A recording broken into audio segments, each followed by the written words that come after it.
There is a weapon so powerful it boils oceans and turns entire armies to ash in a matter of seconds. In Hindu myth, this is known as the Brahmastra. It acts as the ancient equivalent of a nuclear bomb, so terrifying that even the gods feared it. If someone fired it, the world was basically over. Yet the greatest deployment of this world-ending weapon ended in complete failure. It did not hit a magical energy shield, nor was it countered by another god. Instead, an old man stopped it dead with a simple wooden walking stick. Welcome to one of the most bizarre paradoxes in world mythology. Today, we are looking at the ultimate clash between absolute physical dominance and pure spiritual force. This is a story of human ego, massive destruction, and a dark truth about power that we still struggle to grasp today. How exactly does dead wood stop the ultimate fire of the gods? To answer that, we must travel back to a time when kings believed they were gods, and actual gods walked the earth. We have to examine a man who wanted to control everything, and a man who needed absolutely nothing. This is not just an old myth. It is a harsh warning about what true strength really looks like. Let us meet the king who tried to burn the world, and the quiet sage who simply absorbed the flames. Watch closely. Our story begins with an arrogant king named Vishvamitra. He is a fierce conqueror who commands massive armies, possesses endless wealth, and has an ego the size of the moon.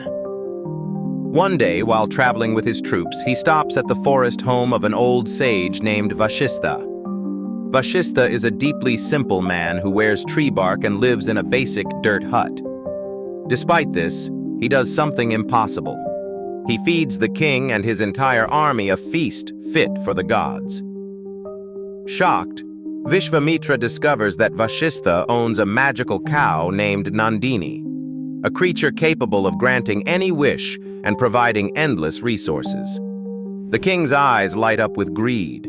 He believes that as a king, he deserves this cow far more than a poor hermit. When he demands the animal, Vashistha politely refuses, explaining that the cow is his spiritual companion rather than a resource factory. Angered by the rejection, the king makes his first fatal mistake. Assuming physical force can solve any problem, he orders his soldiers to drag the cow away. However, the cow fights back by generating its own army of powerful warriors from thin air. Within minutes, the king's entire military force is utterly destroyed.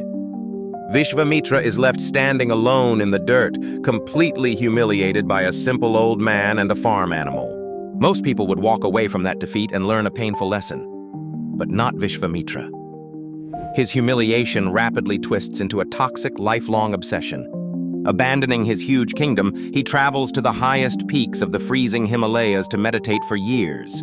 He starves himself and pushes his body to the absolute limit, enduring intense physical torture just to get the attention of Shiva, the ultimate god of destruction. His goal is simple: to acquire weapons so powerful that no one can ever stop him again.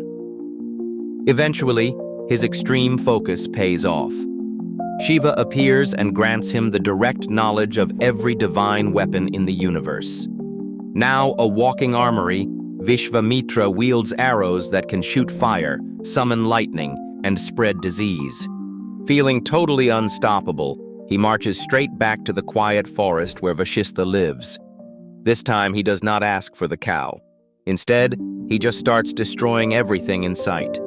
He burns the ancient trees and boils the rivers, desperate to make Vashistha feel pain and beg for mercy. But Vashistha simply walks out of his burning hut, entirely calm. He is neither angry nor afraid, just deeply disappointed. Sighing at the king's foolishness, he picks up his Brahmadanda, a simple wooden staff he uses for walking. He plants it firmly in the ground in front of him, and the final showdown begins. Vishvamitra laughs at the sight. A wooden stick? It looks like a pathetic joke. Pulling back his bow, he unleashes hell by firing the weapon of fire. It screams through the air, burning hot enough to melt solid stone, and slams directly into the wooden stick. But nothing happens. The stick absorbs the fire perfectly, like a sponge soaking up water, leaving no explosion and no ash. Visibly shaken, Vishvamitra fires the weapon of water, designed to drown entire cities, yet the stick easily drinks it. He fires the weapon of wind, meant to tear mountains apart, but the wood completely blocks it. Even as he unleashes weapons of venomous snakes and crashing lightning, the old man just sits there with his eyes closed, totally at peace. The walking cane swallows every single divine weapon without taking a single scratch. At this point, the king is losing his mind. All his years of torture and ultimate cosmic power are proving useless against a dead piece of wood. Up in heaven, the gods watch the shifting cosmic balance in total shock. Out of options, Vishvamitra prepares his final trick: the Brahmastra. This is the weapon of ultimate creation and destruction, and using it is a massive crime against nature because the fallout will destroy the entire region. Blinded by a bleeding ego, he ignores the collateral damage. He summons the world ender, aims it directly at the old man's chest, and lets it fly. Instantly, the sky turns pitch black while the earth violently shakes. A blinding light forms at the tip of his arrow, fueled directly by the energy of the Creator God himself. The heat becomes entirely unbearable as the ultimate weapon rockets toward Vashistha. This is the exact strike meant to crack the earth in half.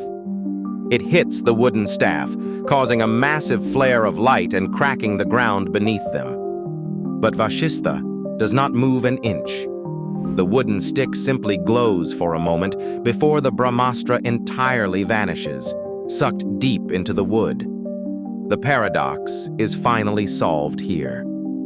The stick was the Brahmadanda, the personal rod of Brahma. While the Brahmastra was the ultimate physical fire of the Creator God, the stick was the ultimate spiritual defense of that exact same God.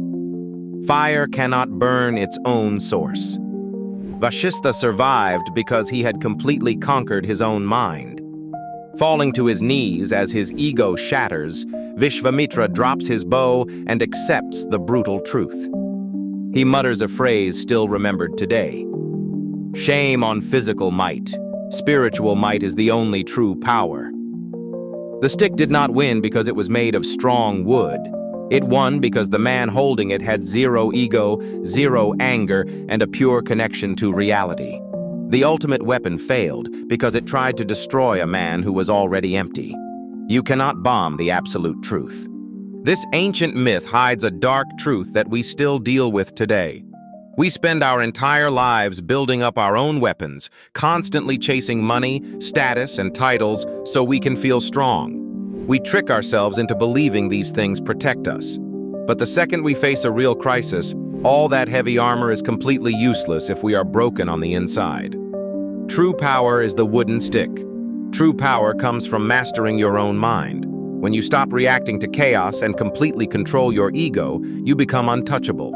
The loudest person in the room is usually the weakest, while the quietest person, the one who does not need to prove anything, holds the actual power. Vishvamitra eventually learned this hard lesson, giving up his quest to conquer the world so he could conquer his mind instead. What is your wooden stick? What is the core truth keeping you grounded when the world fires its worst weapons at you? If you lack one, it is time to start building it. If you loved this deep dive into the dark truths of ancient myths, hit that subscribe button right now. Leave a comment below telling me what you think the modern Brahmastra is. This is Mythic Afterlight, where we explore the monsters, the gods, and the hidden lessons they left behind. But Vashistha was not the only mortal to face a divine threat. To see what happens when a human traps the god of death, click the video on your screen right now.